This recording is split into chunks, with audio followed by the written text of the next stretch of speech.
د مختلف هسپتالونو لپاره راوړل شوی د کروڑو روپو ماشینرو کې غپلې شوې دي. صوبایي انکوایري ټیم د ملکنډ رخ کړی دی او دغه غپلو تحقیقات یې شروع کړي دي. د عمران زریاب رپورټ.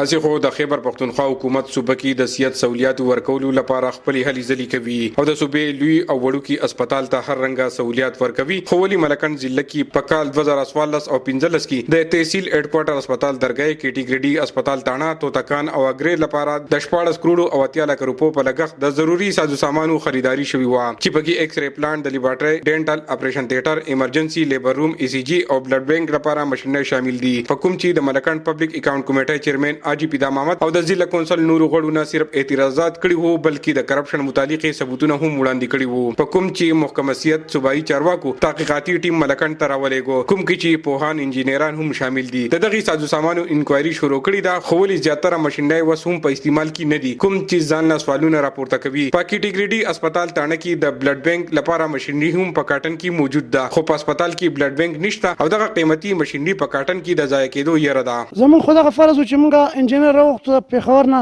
او هغه مونږه ټول خلکو ته په ګوته کړي دغه سیزونه دي دغه رپورټ به راشي هغه به انشاءالله تاسو بیا تفصیل به تاسو له شي چې زموږ په هسپتال کې کم بلډینګ دی تش بلډینګ دی او سامانونه دي د لپاره دوه درې ډاکټران سرجن پکار دي سرجن دی والله ولي او لیبارټري اسسټنټ دی راولي او دریم دا چې سامان تحقیقات ښه پوره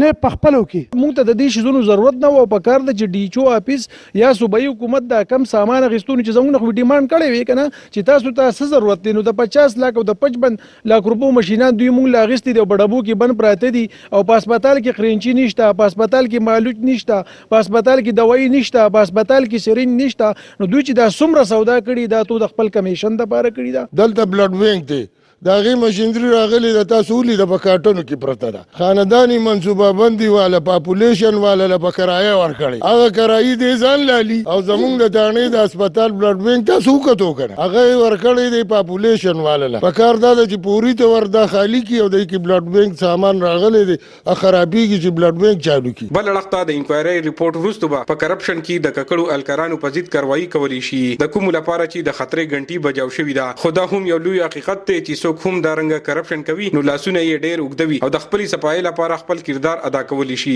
د حکومت لخوا رقم خرج کول په خپل ځای خو ولې د کرپشن ناسور کې ککړه خلکو لوجي وس هم د ملکنډ ضلع بیشتر خلک د صحت سہولیاتو څخه محروم دي. عمران زریاب، خیبر نیوز، ملکنډ.